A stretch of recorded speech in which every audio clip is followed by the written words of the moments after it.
हमारे भारत देश के या अगर हम इतिहास की बात करें, हर एक जुबान पे, हर एक भाषा पे काम हुआ और इसी एक लाइन में, एक कतार में एक भाषा है उर्दू और उर्दू के एक बहुत बड़े महान शायर हुए जिनका नाम था गालिब। और ये अगर आप वीडियो देख रहे हैं तो इसका हम किस्सा बाद में शुरू करेंगे। पहले मैं गालिब की एक लाइन आपको सुनाता हूँ, तो आपको बेहद पसंद आएगी और वो बड़ी मोटिवेशनल लाइन है। गालिब ने कहा था कि मत पूछ कि क्या हाल है मेरा तेरे आगे, मत पूछ कि क्या हाल है मेरा तेरे आगे, ये देख कि क्या रंग है तेरा मेरे आगे। तो दोस्तों नमस्कार, मेरा नाम है नितिन और आज सृष्टि क्लासेस के ऑनलाइन प्लेटफॉर्म पर मैं आपके सामने एक नया टॉपिक लेकर, एक विद्यार्थी जीवन को लेकर एक चर्चा करूंगा। और जो इवन एक विद्यार्थी जीवन की ही चर्चा नहीं है, वो हमारे पूरे समाज की चर्चा है, वो हम सबसे जुड़ी हुई है। और जो हमारे समाज में आसपास जितने भी साइड होते हैं, आत्महत्या होती है, वो किन वजहों से होती है, वो डिप्रेशन की वजह से होती है, तो डिप्रेशन क्या बला है, सब चीज़ों के बारे में जानेंगे और विस्तार से जानेंगे। बस अगर आप ये वीडियो देख रहे हैं और आपको लगता है कि इसे कहीं साझा करना चाहिए, तो आप किसी एक आध व्हाट्सएप ग्रुप में कर दीजिएगा। तो ये कम से कम ये वीडियो उस इंसान तक ज़रूर पहुंच जाएगा जो कहीं न कहीं डिप्रेशन से आजकल अपनी ज़िंदगी को जी रहा है, और ये वीडियो ज़रूर काम आएगा। और आप भी सुने, अपने सभी बुजुर्गों को भी ये भेजें, अपने सभी माता पिता, बड़े भाई, बुआ, जो भी आपकी रिश्तेदारी में, आप उन सबको भेजें। इस वीडियो को बनाने की जो मूल वजह है वो बताता हूँ मैं। पिछले दिनों ये सृष्टि क्लासेज, अगर आप नौहर से बाहर के हैं तो मैं आपको बताता हूँ, सृष्टि क्लासेस का जो मेन हेडक्वार्टर है, इसकी मेन कैंपस है, वो नौहर एक तहसील है हनुमानगढ़ डिस्ट्रिक्ट की, राजस्थान की, वहाँ से है। और इसी नौहर डिस्ट्रिक्ट के इस नौहर जो तहसील है, इसके आसपास एक छोटा सा गांव है, वहाँ पे एक रीट की तैयारी करने वाले एक बच्चे ने पिछले डेढ़ एक महीने पहले शायद साइड किया था। और उसने लिख दिया था कि मैं और अब आगे तैयारी नहीं कर सकता, क्योंकि इसके पीछे की वजह थी कि एग्ज़ाम बार बार आगे पीछे हो रहा था और कंपटीशन इतना हाई है कि यही 40-50 हज़ार लोग लेने हैं, 6.5 लाख ऑलरेडी रीट में इस दौड़ में लगे हुए हैं, अभी 2 ढाई 3 लाख बच्चे और ऐड कर दिए गए हैं। तो ओबियस है, बच्चे को कहीं ना कहीं टेंशन थी, इस बात की डिप्रेशन थी। और उसने पेस्टिसाइड जो था वो इंटेक किया, पी लिया था। और अब सोचने वाली बात यह है दोस्तों कि क्या उसने उस रात या जिस घड़ी, जिस पहर को उस बच्चे ने वो पेस्टिसाइड पिया होगा, तब भी उस बच्चे को वो स्ट्रेस आई थी? क्या उस बच्चे को उसी वक्त सबसे ज्यादा डिप्रेशन आई थी? क्या वो 1 डेढ़ 2 मिनट का ही खेल था? नहीं।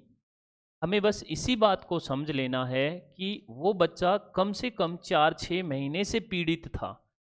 जैसे हमारे हाथ पैर दर्द करते हैं, सर दर्द करता है, वैसे ही डिप्रेशन एक रोग है, अवसाद जिसे कहते हैं, वो भी अपने आप में रोग है। और जिस भी बच्चे की आप पहचान कर पाओ, आप उस बच्चे को उस डॉक्टर तक जरूर लेके जाओ, साइकेट्रिस्ट तक। हम आगे बढ़ते हैं हमारी चर्चा की तरफ।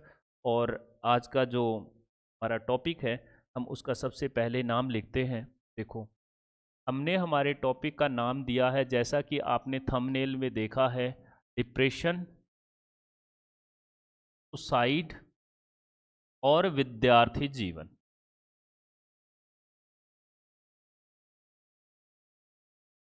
देखो, इनका आपस में क्या संबंध है, इसी बात को हम सबसे पहले समझना शुरू। सबसे पहले तो हम देखते हैं इस शब्द को, इस शब्द को देखते हैं कि आखिरकार जो है मामला ये क्या है। देखो, इसमें दो शब्द हैं, एक है सुई और एक होता है साइड।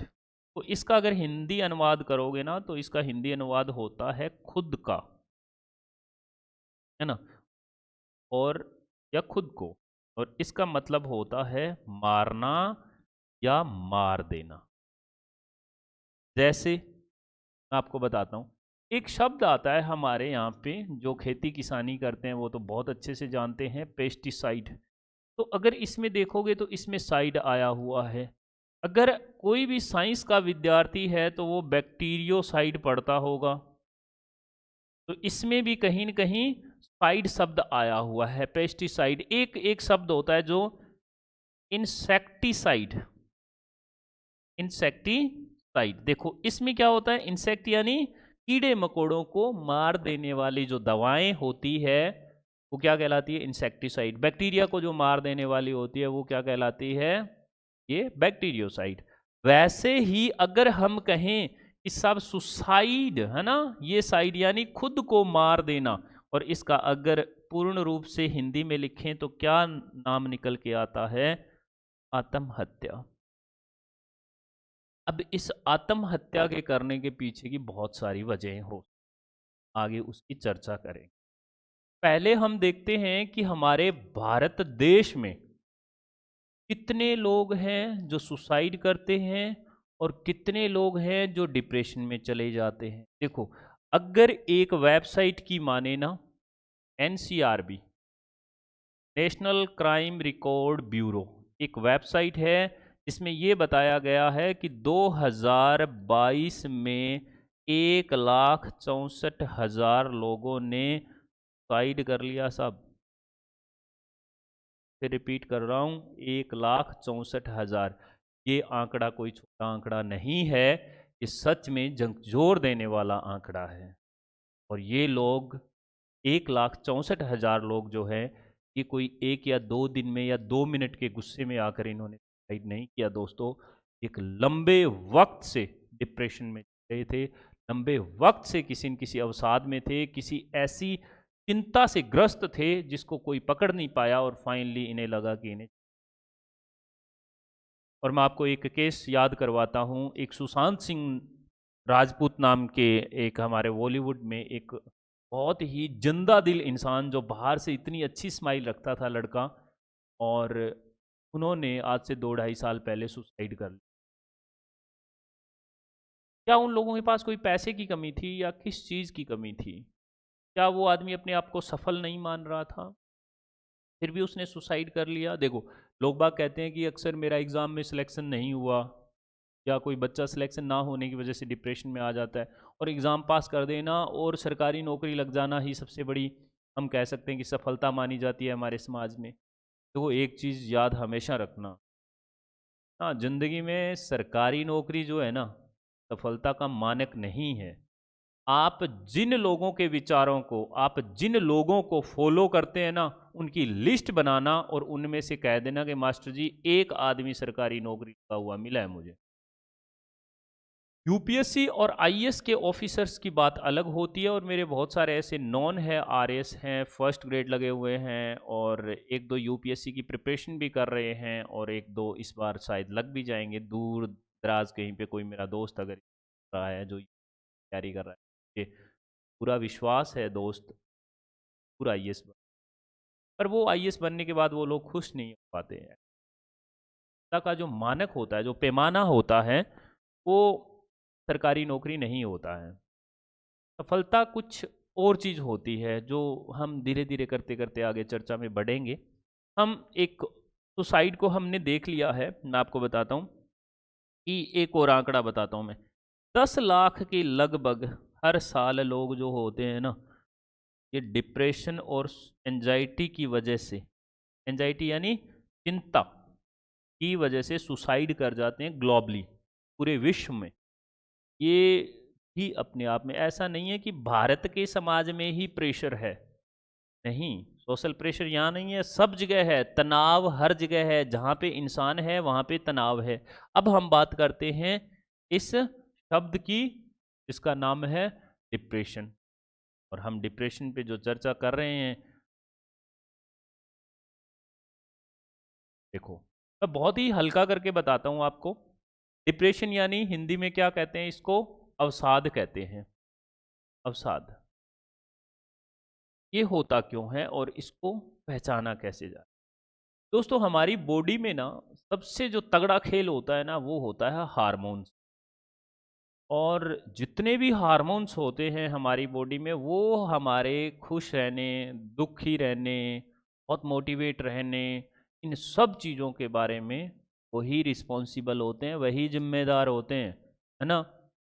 तो मैं आपको बताता हूँ कि साहब इसमें क्या लोचा है। ऐसा देखो, क्या होता है ना कि हमारी बॉडी में एक हार्मोन होता है जिसका नाम होता है, अगर हम हिंदी में लिखें तो सेरोटोनिन। आप कहोगे सर ये क्या होता है? सेरोटोनिन बताते हैं आपको। एक होता है डोपामाइन। डोपामाइन ना, अगर आप कोई तैयारी भी कर रहे हैं तो आपको ये दो ऐसे बात काम आ जाएगी।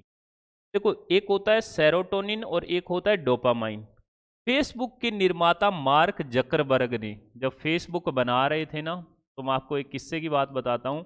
इस फेसबुक में एक जगह पे जब आप कोई फोटो अपलोड करते हैं तो नीचे एक जगह पे आता है लाइक बटन, एक जगह पे आता है कमेंट और एक जगह पे आता है शेयर। इस लाइक बटन के बारे में जब काम हो रहा था ना, तो इस पे साइकोलॉजिकली गेम खेला जा रहा था। आपको भी पता नहीं है, शायद आज अगर पहली बार सुन रहे हैं तो आपको पता चलेगा। और साइकोलॉजिकली गेम क्या खेला जा रहा था कि आदमी बार बार इस पे क्यों आएगा फेसबुक पे। तो उन्होंने सोचा कि यार ऐसा क्या दें, सिर्फ कनेक्शन, आप मुझसे जुड़े मैं आपसे जुड़ा हूँ, ये ही एक बात ऐसी नहीं है जो फेसबुक पे लाने के लिए मजबूर कर देगी आपको। आप बिल्कुल तड़फ उठोगे फेसबुक के बगैर। उन्होंने सोचा कि कुछ ऐसी खुराक दी जानी चाहिए, ऐसी खुराक दी जानी चाहिए जिससे कि बंदा बार बार वापिस आए। तो उन्होंने जब ये लाइक बटन बनाया तो इसके पीछे की वजह यही रही कि जब हमारे लाइक्स बढ़ते हैं तो हमारे बॉडी का डोपामाइन और ये सेरोटोनिन हार्मोन बढ़ते हैं। आप कहोगे वो कैसे? वो इसलिए बढ़ते हैं कि डोपामाइन और इसको सेरोटोनिन को, इसको कहते हैं साइंस की भाषा में हैप्पी हार्मोन। हैप्पी हार्मोन, ये हैप्पी हार्मोन यानी खुशियां देने वाला हार्मोन, खुशियां देने वाला हार्मोन। देखो, जब इसकी क्वांटिटी बढ़ती है तब हमारी बॉडी में हमें अच्छा महसूस होता है, हमें खुशियां महसूस होती है। तो जब इस लाइक बटन पे लाइक ज़्यादा आएंगे तो आप में क्या होगा? थोड़ी सी खुशी अनुभव होगी। और खुशी अनुभव होगी तो किस वजह से? क्योंकि डोपामाइन जो है हमारी बॉडी का मोटिवेशनल हार्मोन भी कहते हैं इनको, थोड़ा सा बढ़ जाता है। आप अगली फिर तगड़े वाली फिल्टर लगा के फिर अपलोड करते हो, और फिर तीसरी बार जब करते हो तो पूरा एडिट वेडिट करके अच्छे कैमरे के साथ करते हो, और फिर मोबाइल की बिक्री शुरू हो जाती है। क्योंकि पहले के ज़माने में मोबाइल कम बिकते थे, फेसबुक तो थी ना। वजह क्या रही? लाइक्स बढ़ रहे थे, जितना अच्छा फोटो उतने सारे लाइक्स, जितना अच्छा फोटो उतने सारे लाइक्स। तो आप देख लो आपके पास 4-5 साल पहले कौन सा मोबाइल था और आज आप कहाँ पहुँच गए। वैसे ही ये सेरोटोनिन और डोपामाइन हार्मोन का अगर लेवल बहुत कम हो जाए तो क्या होता है? डिप्रेशन आ जाती है, अवसाद ग्रसित हो जाता है आदमी। और ऐसा नहीं है कि ये कोई 2-3 घंटे का खेल होता है। अगर इनकी कंडीशन लगभग 15 से 20 दिन तक चले तो मान लो गड़बड़ है, फिर आपको साइकेट्रिस्ट के पास पहुंच जाना चाहिए या उस पेशेंट को ले जाना चाहिए। अच्छा, एक आप सवाल ये भी करोगे कि साहब उसका पता कैसे लगाएं? फिर पता तो चलना चाहिए ना, तब उसका पता कैसे लगाएं? तो मैं आपको इसके बारे में और बताता हूँ। अगर आप माता पिता हैं तो मैं आपको बताता हूँ, आपके कोई बड़े भाई हैं या अभिभावक हैं, बड़ी बहन है, आंटी है, बुआ है, आप कोई भी किसी भी बच्चे के रिश्ते में लगते हैं और बच्चा आपके पास पढ़ाई कर रहा है, तो प्लीज़ अब इन चीज़ों को बड़े गौर से सुनना। बेहद ही सीरियस बातें हैं। मैं आपको बताता हूँ, पता कैसे करोगे? अगर हम एक चीज़ देखें तो उसे लगेगा कि उसका जीवन जो है वो व्यर्थ है, उसका जीवन व्यर्थ है, वो ऐसा महसूस करेगा, वो कहेगा लोगों के जीवन में बहुत सारे काम है पर मेरी, ऐसा सोचेगा कि आखिरकार मैं जो है जीवन जी रहा हूँ ये मेरा यूजफुल नहीं है, मैं कहीं कोई काम नहीं आ रहा हूँ, मैं किसी का भला नहीं कर पा रहा हूँ, तो मेरा जीवन बिल्कुल व्यर्थ है। ये बातों से झलकेगा। दूसरा देखो, एक शब्द होता है हिंदी में ना उम्मीद, है ना, होपलेसनेस। होपलेसनेस, है ना। ये जो शब्द है, उस बच्चे को लगेगा कि यार देखो, वो उम्मीदें पहले बहुत लोगों से कर रहा होता है, पर बाद में फाइनली वो किसी से उम्मीद नहीं करता है, क्योंकि उसकी उम्मीदें सारी टूट जाती।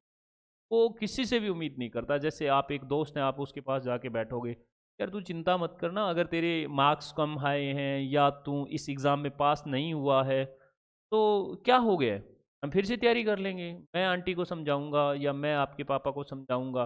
और वो दोस्त जो है वो आपका ये कहता है, नहीं यार, कोई नहीं समझेगा, क्योंकि उसने उम्मीद छोड़ दी है। और या फिर वो उस एग्ज़ाम को लेकर ये ना उम्मीद हो जाता है कि नहीं मेरा होगा ही नहीं यार, मैंने 4 बार तो ट्राई कर लिया,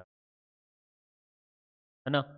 देखो एक चीज़ याद रखना दोस्तों, मुझे यहाँ पे एक ये अच्छी लाइन याद आई है कि दिन खोना दिन पाइयाँ गहरे पानी बह, तो अच्छे मोती होते हैं, बिल्कुल चमकने वाले मोती होते हैं, वो समंदर की गहराइयों में मिलते हैं और आपको उतनी गहराई पर डुबकी लगानी ही पड़ेगी, है ना। हम हमारे आगे बढ़ते हैं कि तीसरा वो व्यर्थ जीवन है, ना उम्मीद है, वो एक ना रुचि जो होती है ना उस बच्चे की, वो ख़त्म हो जाती है। जैसे रुचि, अगर वो खाने का बहुत तगड़ा शौकीन है, अगर वो खाने का बहुत तगड़ा शौकीन है तो वो कहेगा कि मान लो कि उसे राजमा चावल बहुत, तो मुझे भी बहुत पसंद। और आप एक माँ हैं, आप एक गृहिणी हैं, आप बड़ी बहन हैं, आप बड़े भाई हैं, और आप उसको जाके कहते हैं बेटा उठो खाना खाओ, वो कहेगा खाने में क्या है, आप कहो राजमा चावल है, अच्छा नहीं हो रहा है, मेरा मन नहीं कर रहा है, आप राजमा चावल वापस ले, कोई दिक्कत नहीं है। 2 या 4 रोज बाद में उसे हांडी पनीर पसंद है, तो ऑब्वियस है मुझे भी बहुत पसंद, और आप उसके पास लेकर जाते हैं कि हांडी पनीर, मेरा मन नहीं है। अगर बच्चा क्रिकेट खेलता है और आप उसके दोस्त हैं, और आप बैट बॉल जो होता है एसेसरीज क्रिकेट की, और आप लेकर घर पहुंच जाते हैं और उसे कहते हैं यार आज खेलने चलते हैं ना, आज संडे का दिन है, धूप भी निकली हुई है, सर्दियों के मौसम में खेलने का अपना अलग मज़ा होता है। और वो क्रिकेट का इतना तगड़ा दीवाना था साहब, जिसका कोई अंदाज़ा नहीं है, पर वो बच्चा क्या कह रहा है कि नहीं यार मेरा मन नहीं। और अगर लगातार ये कंडीशन मैंने जैसा कि बताया कि 15-20 रोज हो रही है, तो वो बच्चा डिप्रेशन में, है ना। एक चीज होती है मेडिकल की भाषा में, तो मैं आपको बताता हूं, अगर वजन एकदम से बढ़ रहा है या तो, या एकदम से घट रहा है, तो साहब ये सोचने की बात है कि वजन एकदम से बढ़ रहा है और क्यों घट रहा है। या फिर वो बच्चा बहुत खा रहा है, बहुत ज़्यादा खा रहा है, या बहुत कम खा रहा है, या फिर हम कह सकते हैं कि वो एल्कोहलिक हो गया है। लगातार अगर वो बच्चा अल्कोहल का हेल्प ले रहा है, सोने में ले रहा है या कुछ भी है, तो ये गड़बड़ है। या फिर अगर हम बात करें, एक और शब्द होता है जिसको कहते हैं इंटॉक्सिकेशन, है ना, यानी वो नशे की लिप्त में जा चुका है। अगर वो नशे में डूब गया है तो लगातार कर रहा है, नींद लेने के लिए कर रहा है, जो उसका बॉडी का नॉर्मल सिस्टम था, उस सिस्टम को चलाने के लिए भी वो बाहर से मदद ले रहा है। तो इसका मतलब ये हुआ दोस्तों कि वो कहीं न कहीं डिप्रेशन में है। ये ज़रूरत है एक अच्छे डॉक्टर की, एक अच्छे काउंसलर की, एक अच्छे माहौल की, है ना।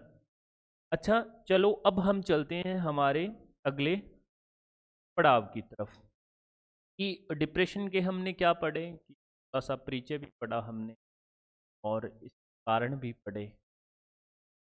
तो क्यों ना हम निवारण की बात करते। निवारण से पहले मैं आपको एक थ्योरी बताता हूँ।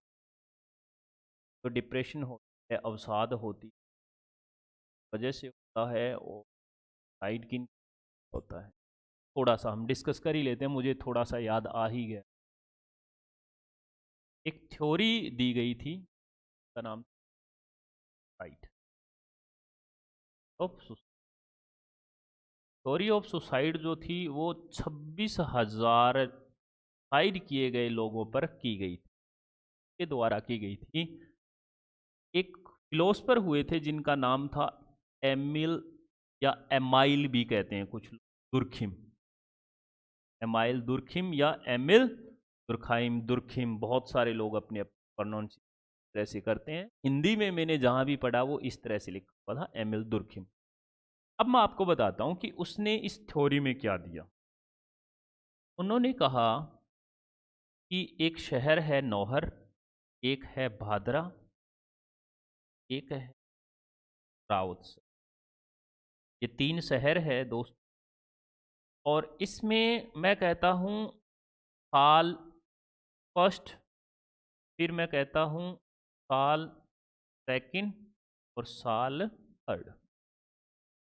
दोस्तों ये जो आंकड़ा जब शेयर किया उसने, और जब मैं ये आर्टिकल कोई 1:30-2 बज रहे थे रात के, और बस पढ़ना बहुत शौक है मेरा और मैं पढ़ता रहता हूँ, आप भी पढ़, किताबों के अलावा इस जहाँ में मुझे नहीं लगता कि सबसे अच्छा दोस्त हो।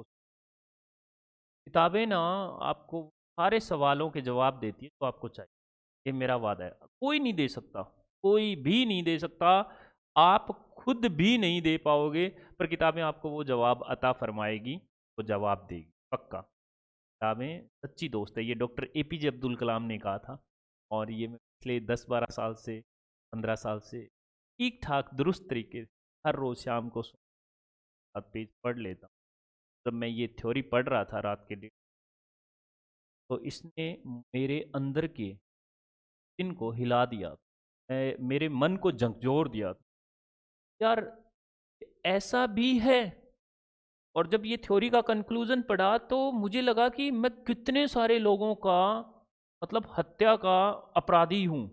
मुझे ये महसूस हुआ, क्यों आपको भी लगेगा, आप भी हैं, ये पूरा समाज है जो इस समाज के परिवेश में रह रहा है, वो कहीं न कहीं इसका भागीदार है। जब ये थ्योरी पढ़ी, ये मैंने नहीं कहा, इसने एमाइल दुर्खिम ने बोला। इन्होंने डायरेक्ट जो समझाया वो ये समझाया कि साहब अगर आप राजस्थान से हैं तो आप समझ जाओगे, बाकी मैं बता दूं, नौहर जो हमारा इंस्टीट्यूट है इसके बाजू में लगता है भादरा, और यहाँ पे राउतसर, ये दोनों आसपास के 2 छोटे छोटे तहसीलें। साल प्रथम में मान के चलते हैं कि 300 नौहर में सुसाइड कर गए, और दूसरा मैं कहता हूँ 310 कर गए, और लास्ट तीसरे साल में 290 कर गए। भादरा में हम कहते हैं 250, 240 और 230। अगर हम राउतसर की बात करें तो मैं कहता हूँ 450, 440 और 490। अब एमाइल दुर्खिम ने जब ये फॉर एग्जांपल मैं आपको इजी हल्का करके समझाने के लिए ये आंकड़े इस्तेमाल कर रहा हूँ। अगर आपको ये लगता है कि साहब ये जो 300-500 है, तो इसमें जो देखने वाली बात है दोस्तों वो ये है कि नौहर का अगर आंकड़ा उठा के देखते हैं तो तीनों सालों में जो आंकड़ा आ रहा है वो इस 300 के आसपास ही। अगर हम कहें भादरा की बात करें तो 240, 230, यानी कि इसके आसपास ही आंकड़ा घूम रहा है 200 के।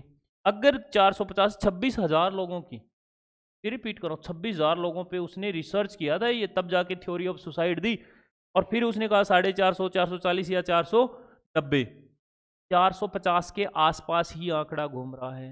तब एमाइल दुर्खिम ने एक कंक्लूजन दिया, और वो कंक्लूजन ये था कि जब भी कोई आदमी आत्महत्या करता है या सुसाइड करता है तो उसका कहीं न कहीं समाज जिम्मेदार होता है, क्योंकि अगर हम इस शहर की बात करें तो इसमें 300 के आसपास के लोग आत्महत्या कर रहे हैं, यानी कि ये जो नौहर का या इसका जो समाज है यहाँ का, ये एक साल में वो सारे के सारे एटमॉस्फेयर में वो कारण या वो परिस्थितियां वो पैदा करता है जो आत्महत्या के लिए सूटेबल होता है।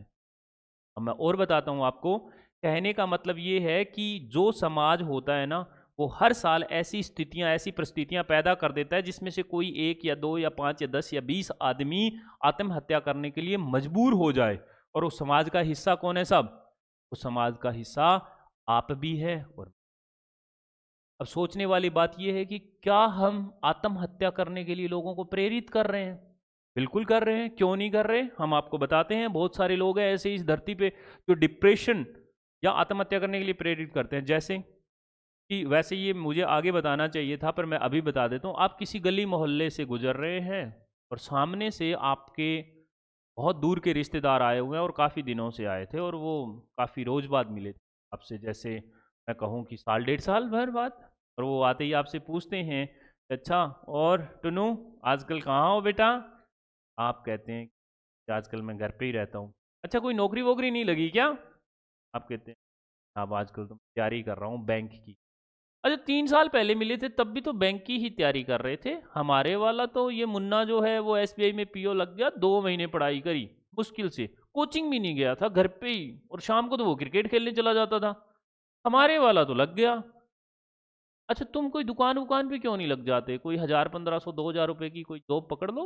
तब तक अपने पापा के यहाँ पे सिरदर्दी बन के बैठे रहोगे? अब तो बहुत बड़े हो गए हो, मूछे वूछे भी आ गई है। और फिर कहोगे अच्छा ठीक है चलो चलो बेटा तुम बढ़िया से पढ़ाई करो। आप या वो बच्चा वहाँ से निकल लिया, घर पहुँचा, तो घर पहुँचने के बाद वो सीधा अपने स्टडी रूम में, और वो अपनी किताबों को घूर के देख रहा होता है जैसे कि वो अपने किसी दुश्मन को देख रहा है। उसका मन नहीं होता। क्यों नहीं होता मन? वो अगले 2 दिन तक डिप्रेशन में जाएगा, वो किसी को कुछ कहेगा ही नहीं क्योंकि वो पिछले 3 साल से तैयारी कर रहा था। शायद उसका अगला 10 दिन बाद में एग्जाम है यार। आप कौन होते हो ये कहने वाले कि अच्छा तुम्हारा हुआ नहीं हमारे वाले का हो गया? अरे भैया आप वाला आइंस्टीन था, हाथ जोड़ो, आप वाला तो कुछ और ही था, न्यूटन था। हमें नहीं लेना देना आप वाले से, है ना?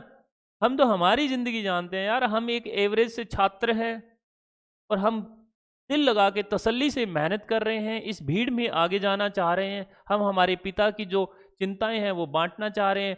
हमारे माँ जो है किचन में काम करती है, हमारे लिए कपड़े धोती है, हम उसका भी दर्द बांटना चाह रहे हैं। हमारे भी फीलिंग्स है, हमारे भी जज्बात है, कोई नहीं सोचता। आगे ताना मार के चले जाते हैं लोग। बेटा इन इन लोगों को ना कभी नज़दीक नहीं भटकने दे। मैं आपको बताऊंगा, इनके भी तरीके बहुत सारे जुगाड़ हैं अपने पास। हम आगे बढ़ते हैं, पर ये समाज जो है ना, ये हर साल ये स्थितियां पैदा करता है कि कोई 1 या 2 या 5 जितना भी उसके हिस्से में परसेंटेज आता है कि कोई आदमी सुसाइड करे। हम सबको बदलना होगा। अच्छा इसके बाद अगर हम कहें कि थ्योरी ऑफ सुसाइड ये था, तो इसके साथ साथ ना तुर्खिम ने सुसाइड को थोड़ा सा एक्सप्लेन भी किया। मैं बताता हूँ। उसने 3 4 तरह के सुसाइड बताए थे। एक उसने कहा था कि सब भावनात्मक होता है, भावनात्मक आत्महत्या होती। ये आत्महत्या यानी इमोशनल, ये कैसे होती है? ये ऐसे होती है कि जैसे आपके सबसे दिल के करीब जो थे वो आपके दादाजी थे, और जब वो आपके दादाजी आपके सबसे करीब थे और आप हर रोज़ उनसे बातें करते थे, शाम को 10 मिनट उनके साथ बतियाते थे, एक रोज़ आता है जब, जैसा कि ये यूनिवर्सल ट्रूथ है कि हम सबको एक दिन जाना है, और आपके दादाजी गुजर जाते, वो ईश्वर के पास चले जाते। ये दुख जो है ये आपसे संभला नहीं, और आप क्या करते हैं कि इस दुख की वजह से स्ट्रेस में आ जाते हैं, चिंता में आ जाते हैं आप तगड़े वाली, और फिर ये चिंता आपके दूर हो नहीं रही है। लाख लोगों ने समझा लिया पर आप तो अंदर दर्द लिए बैठे थे। क्यों? सुनने वाला ही एक इंसान था साहब, आपका कोई दोस्त, आपकी कोई बहन, कोई भी हो सकता है वो। और मान लो कि ये हैपनिंग हो जाए कि आपका कोई दोस्त होता है और वो किसी एक्सीडेंट में, खुदा ना करे ऐसा कुछ हो, और वो चला जाए, वो बसर हो जाए। अब आपको लगता है यार मैंने उसे एक बात बोलनी थी, मैं उसे बोल नहीं पाया, एक बार वो मेरे सामने आ जाए, या कुछ भी जो आपके सबसे प्यारा हो, जिसे आप ज़िंदगी में सबसे ज़्यादा प्रेम करते हैं, जिसके साथ आप सबसे ज़्यादा सहज होते हैं, तो बहुत सारी बातें आप बताते थे, पर आप उसके अलावा किसी और को वो बातें बता ही नहीं पाओगे। ऐसा इंसान, ऐसी शख्सियत अगर चली जाए तो आप इमोशनल हो जाते हैं, भावनात्मक हो जाते हैं, और फिर जो स्ट्रेस आती है, और उस स्ट्रेस की वजह से एक दिन आपको लगता है कि अगर वो ना रहा, या किसी भी बच्चे को लगता है, तो मैं भी क्या करूँ। ये इमोशनल है। और उसके बाद अगर हम बात करें तो एक होता है फिजिकल। फिजिकल कारण क्या क्या हो सकते हैं? मान लो कि कोई आदमी बहुत मोटा है, ओवरवेट है, ओवरवेट है, तो उसका वजन ज़्यादा है, या कोई बहुत पतला है ना, बहुत पतला है, उसका वजन बहुत कम है, और बचपन से उस बच्चे ने सिर्फ यही डायलॉग सुने कि और मोटे, ये वो फला ढिमका। या पतला है तो उसने डायलॉग सुने, वो बुल्ली किया जाता है उसको स्कूल कॉलेजेस में कि अच्छा भाई, भाई साहब आ गए हैं, पंखा मत चलाओ, उड़ उड़ जाएंगे। या फिर ये कहा जा सकता है कि सब हड्डी राजा है, स्केलेटल है, ऐसे बहुत सारे शब्दों का इस्तेमाल किया जाता है। अगर कोई मोटा है तो मोटा कह के उसे संबोधित किया जाता है। वो इंसान है, इंसान की तरह पता नहीं लोग क्यों नहीं पेश आते, पर खैर वो उनका है, हम उनको भी सही दुरुस्त तरीके से समझाएंगे। पर अगर वो लगातार इस चीज़ से पीड़ित है और कंटिन्यूअसली पीड़ित है, अगर आप ऐसा करते हैं तो आप उसको सुसाइड या डिप्रेशन में जाने के लिए मजबूर कर रहे हैं। ऐसा नहीं करना है। अगर वो कंटिन्यूअसली इस चीज़ से पीड़ित है तो साहब वो कहीं न कहीं डिप्रेशन में। अब तीसरा जो होता है वो अदर कारण होते हैं। अदर कारण कौन से होते हैं? अदर कारण होते हैं अहंकार के, अना का, अहं का। सबसे बड़ा कारण ये होता है अहं का, ईगो। जैसे आप किसी एग्ज़ाम में बैठे हैं और आपने 1 साल से लग के तैयारी की है और हर रोज़ क्लास में आपका फर्स्ट रैंक आ रहा था और आपको पता था इस बार अपना सिलेक्शन श्योर है, कोई नहीं रोकने वाला, इस बंदे को इस बार सिलेक्शन श्योर है। मास्टर साहब भी दे हर रोज़ पंप, दे हर रोज़ पंप, उस बच्चे को कह रहे हैं साहब कि आप इस बार नौकरी लग जाओगे, और जब रिजल्ट आया तो आपका रोल नंबर नहीं मिला या उस बच्चे का रोल नंबर नहीं, यहाँ पे लग, चारों तरफ चर्चे क्या थे मार्केट में, बोले कि इस बार इसका सिलेक्शन तय है, कोई नहीं रोकने वाला। और फिर फाइनली क्या होता है, उस बच्चे के साथ ऐसा हो जाता है, वो डिप्रेशन में चला जाता है। या फिर आपके साथ कोई इस तरह का कोई, मतलब किसी भी तरह से चीट हो जाए लाइफ में और आपको लगता है यार ये मेरे साथ काबिल नहीं, ये भी अना का सवाल है। या आपको लगता है कि कोई ज़िंदगी में ऐसी चीज़ थी जो आपको हासिल होने वाली थी या आप हासिल कर सकते थे, पर किन्हीं कारणवश आप नहीं कर पाए, तो ये आपके अना का सवाल है। आपने उसके लिए दिल जान से मेहनत की और फिर आपके साथ ऐसा होता है, आप चिंतन नहीं कर पाते हैं। सुसाइड करने वाले के दिमाग में ना जो कर्व होता है वो इस तरह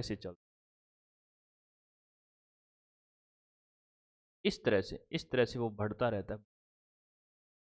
और जब आता है ना पीक, उस वक्त सबसे हाईएस्ट लेवल पे वो अवसाद में होता है। फिर अवसाद मान लो, फिर अवसाद है, जब वो हाईएस्ट पीक पे होता है ना, तब वो उस 1 या 1.5 घंटे में वो इतना सोचता है, और फिर 1 या 2 या 5 सेकंड का गेम होता है खसा, फिर वो बच्चा अपने आप को खत्म कर लेता है, हैंग कर लेता है, 30 दिन रोक ले। ये अना का कारण हो, कोई भी कारण हो सकते हैं, पर अब मैं आपको आगे लेकर चलता हूँ, निवारण पे बात करते हैं। निवारण पे बात करते हैं। देखो, निवारण पे जब हम बात करेंगे, सबसे पहले मैं आपको कहूँगा दोस्तों, ग्रेट बनने की कभी कोशिश मत।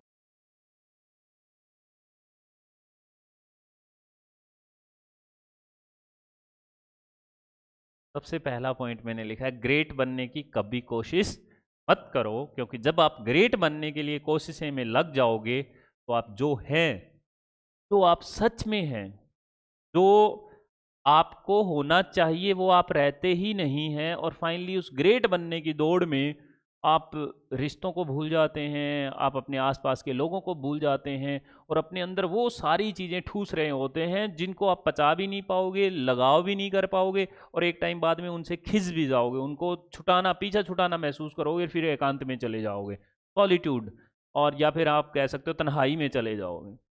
ग्रेट क्यों बनना है आखिरकार? किसको दिखाना है ग्रेट बन के? अरे आप जैसे हैं वैसे बहुत प्यारे हैं, आप बहुत अच्छे हैं।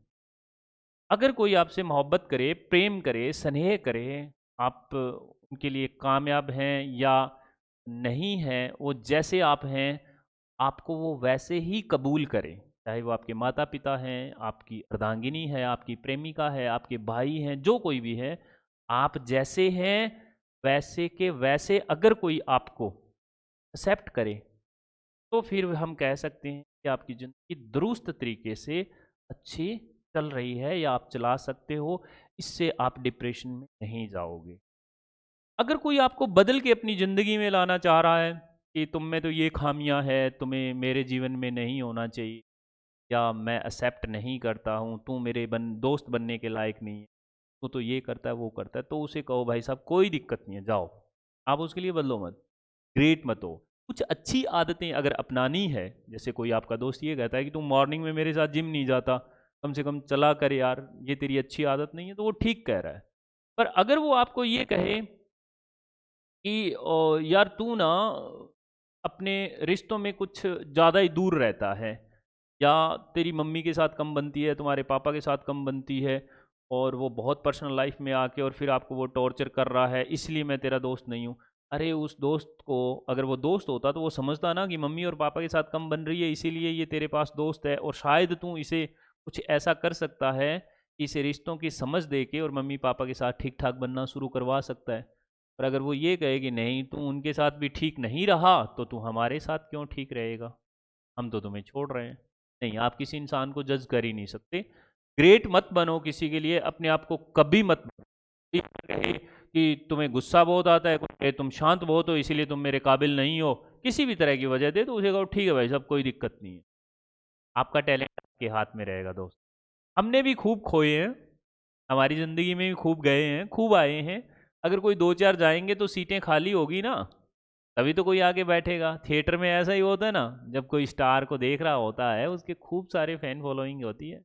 अब जब कोई सीट खाली होगी तभी कोई नया आगे बैठेगा।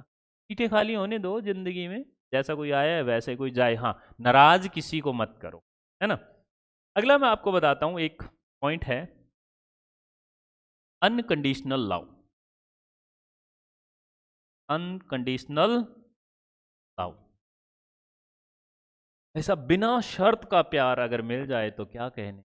आप कहोगे मास्टर जी ये कैसा फंडा होता है बिना शर्त का प्यार, बताते हैं आप। एक लेखक हुए, एरिक फ्रोम, इन्होंने एक किताब लिखी, art of loving. Art of loving book लिखी। इसमें इन्होंने दो तरह की प्यार को, मोहब्बत को बयां किया। पहला होता है कंडीशनल लव, कंडीशनल का होता है अनकंडीशनल। दो तरह का प्यार होता है। कंडीशनल बताते हैं आप कैसे होता। देखो, पापा ने हमें कहा 5वीं क्लास में मेरिट में आओ, साइकिल में, बाइसिकल। आपने कहा ठीक है।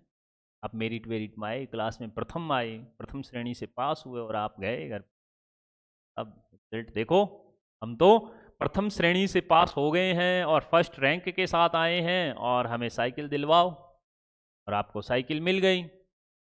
8वीं क्लास में, 10वीं क्लास में, 12वीं में इस तरह चला, और 12वीं तक आते आते डिमांड आ गई थी बाइक की या आईफोन की, और आप मेरिट में आए, फिर फर्स्ट आए, और फिर आप कॉलेज में पहुंच गए, आईआईटी किया, नीट क्लियर किया, या आप डॉक्टर बने।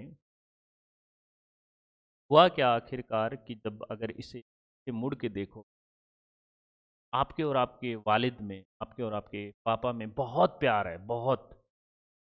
कहानी ये है दोस्तों, कहीं न कहीं ये कंडीशनल लव होता है। अगर कोई दोस्त कहे कि एक जाम मेरे साथ बैठ के पिएगा तो ठीक है, दोस्ती है, वरना दोस्ती नहीं, कंडीशनल लव हुआ। या वास्ता देते हैं जो लोग, ये कंडीशनल। या ये कहे कि अच्छा तू तो ड्रिंक करता है इसलिए हम तेरे सोबत में नहीं बैठेंगे, तेरे साथ नहीं बैठेंगे, तो ये कंडीशनल लव हुआ। दोस्ती का रिश्ता कंडीशनल। कहते हैं कि इस दुनिया में ना सिर्फ एक माँ होती है जो अनकंडीशनल लव करती है, जिसमें कोई शर्त नहीं होती, किसी तरह की कंडीशन नहीं होती। वो बिना किसी शर्त के आपसे प्यार करती है, सिर्फ एक माँ होती। ऐसा नहीं है कि सारे पिता एक जैसे होते हैं, बहुत पिता होते हैं जो अनकंडीशनल लव करते हैं। बहुत ऐसे पिता हैं जो कंडीशनल लव करते हैं, क्योंकि पिता का थोड़ा रोल कुछ इस तरह का होता है हमारे समाज में ना, थोड़ा कठोर होते हैं पिता, जो किरदार होता है वो। माँ जो होती है वो काफ़ी कोमल होती है, उसका किरदार थोड़ा ऐसा भी है। संभव है कि कई माँ जो होती है वो कंडीशनल लव करती है और बहुत कठोर होती है, और पिता बहुत सहज होते हैं, पिता बहुत कोमल होते हैं, इसका उल्टा भी हो सकता है। तो सबसे पहले आपके जीवन में अनकंडीशनल लव की क्वांटिटी थोड़ी ज़्यादा होनी चाहिए। वो कब होगी, जब आप किसी से अनकंडीशनल। ऐसा नहीं है। आपके जीवन में प्यार करने वाले बहुत होंगे, जब हम उन्हें खोजने लगते हैं तभी मिलते हैं, अगर आँख मूंद के बैठे रहेंगे तो नहीं। अनकंडीशनल लव करने वाले, क्योंकि आप जैसे हैं, मैं कहता हूँ ना, आप वैसे बहुत ही प्यारे हैं। अनकंडीशनल लव आपके जीवन में होना चाहिए, और ये अनकंडीशनल लव आपको डिप्रेशन से बाहर लेके। कोई आदमी बेवजह ही आपको चाहता है, कोई दोस्त है आपका जो आपको बेवजह ही चाहता है, आप में कोई गुण ही नहीं है।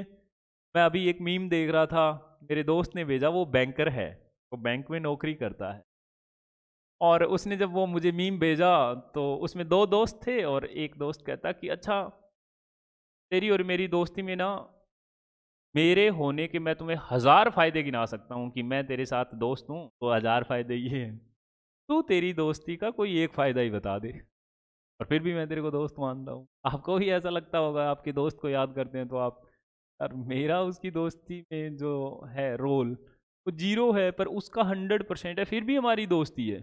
मान लो आपके पास पैसा नहीं है, आपके पास बाइक नहीं है, आपके पास गाड़ी नहीं है, आप बिल्कुल तैयारी कर रहे हैं, दूसरे वाला इधर, वो अच्छा खासे आपका बिजनेसमैन है का बेटा है, गाड़ी है, बाइक है, घूमने के लिए सब कुछ है, इधर उधर जा रहा है, मूवीज देख रहा है, और हर जगह खाने पिलाने में आपको साथ रख रहा है, बेवजह ही। क्यों?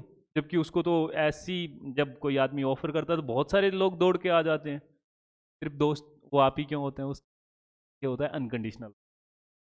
एक और बताते हैं अभी आपको, तो ये अनकंडीशनल लव की क्वांटिटी थोड़ी ज़्यादा होनी चाहिए। और अब हम आगे बढ़ते हैं, एक पॉइंट और बताता हूँ मैं आपको, एक ट्रू फ्रेंड होना चाहिए। आप कहोगे सर देखो ऐसा है, सारे ही ट्रू फ्रेंड होते हैं जो होते हैं, नहीं। सच्चा दोस्त जो होता है ना, वो बस दोस्त ही होता है, सच्चा ही होता है। कैसे?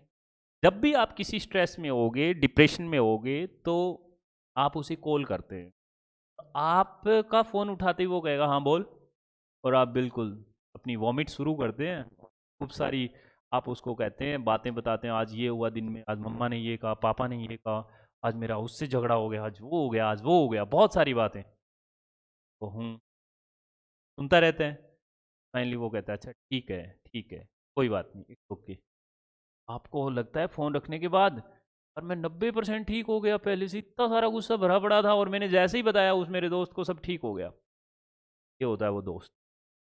एक यही ट्रू दोस्त होना चाहिए आपके जीवन में, कि जो बात आप जीवन में किसी के साथ साझा ना कर सको, तो आप किसी को भी ना बता सको, वो इस ट्रू फ्रेंड को बता। ये बिल्कुल मिरर की तरह होता है आपके, बिल्कुल शीशे की तरह, जब आप उसके सामने जाके खड़े होते हैं तो खुद को पा रहे होते हैं। आप आपके जीवन में एक ऐसा सच्चा, देखो हमारे देश के माननीय प्रधानमंत्री मोदी जी ने भी कहा था, एक गंगा के किनारे उन्होंने, कंवल नाम के पत्रकार है, राहुल कंवल, उन्होंने कहा था कि आपके जीवन में एक ऐसा इंसान होना चाहिए कि जिसे आप सारी चीज़ें खुल के बता सको, और आप कामयाब हो जाओगे, क्योंकि आपके अंदर वो कचरा नहीं रहा, वो सब कुछ बाहर निकल गया, आप हल्का महसूस करोगे। आपके जीवन में कोई ऐसी विपदा आ गई है जो आप अपने पापा को, इवन आप अपनी परछाई को भी नहीं बता सकते, पर जब आप इस दोस्त के पास जाते हैं तो आप सब कुछ खुल के। और मैं दोस्तों सच बताऊं ना, मैं इतना खुश नसीब हूँ कि दोस्त मुझे कम से कम 5 या 6 मिले। मैं भर भर की किस्मत वाला हूँ, इतनी किस्मत वाला हूँ, बड़े वाला। मेरे जीवन में बहुत दोस्त हैं जिनके साथ मैं बहुत सारी साझा करता हूँ। हाँ, ये बात ज़रूर है कि एक से जो करता हूँ वो दूसरे वाले से नहीं कर पाता हूँ, है ना?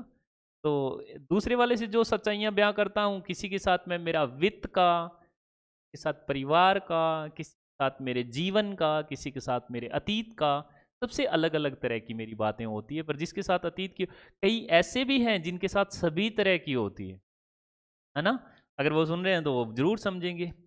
अच्छा, ये सारी चीज़ें होने के बाद आपके जीवन में देखो, एक आप एक्सरसाइज़ कर सकते हो, व्यायाम, है ना? व्यायाम कर सकते, इससे क्या होता है, आप सुबह-सुबह थोड़ा हल्का-फुल्का सैर पे निकलते हैं, ठीक महसूस करते हैं, आप योगा कर सकते हैं, आप अच्छे लोगों की सोबत में जा सकते हैं। कोशिश करो कि जो बुजुर्ग लोग होते हैं हमारे समाज में, बुजुर्गों की सोबत में ज़रूर बैठो आप। इनके यहाँ से जो ज्ञान मिलता है वो बड़े तगड़े वाला मिलता है।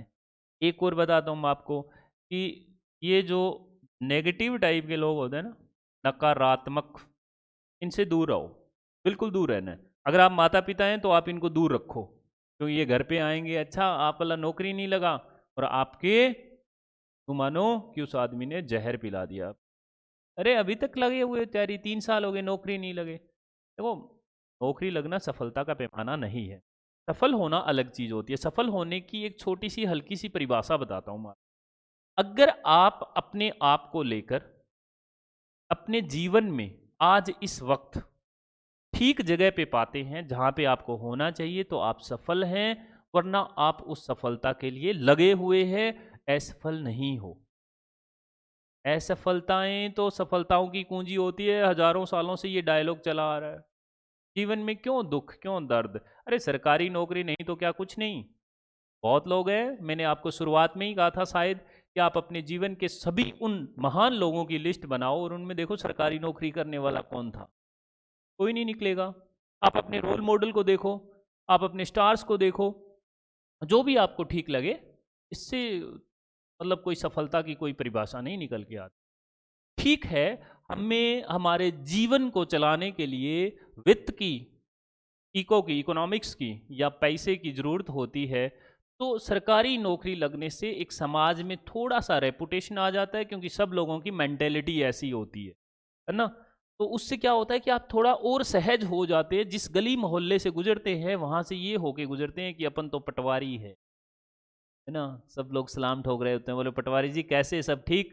तो उस दिशा में जब जा रहे होते हैं तो आपको सहजता होती है। पर पटवारी की जो तनख्वाह होती है 40-50 हज़ार रुपये, कभी आप कहीं ढंग के किसी संस्थान में जाओ, इंस्टीट्यूट में जाओ, और वहाँ के किसी प्राइवेट सेक्टर में काम करने वाले लड़के का पता करो आप, 1.5-2 लाख रुपए महीने का लेते हैं वो।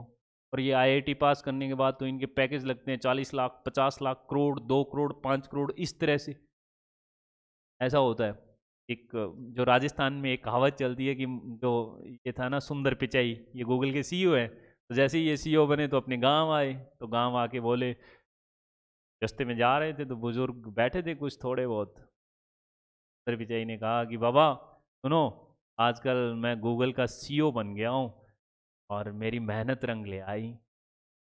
बुजुर्ग बीच में से, मेहनत तो आपने खूब करी, थोड़ी सी और कर ले तो शायद पटवारी लग ही जाते ना। इसी के साथ मैं विराम देता हूँ अपने शब्दों को।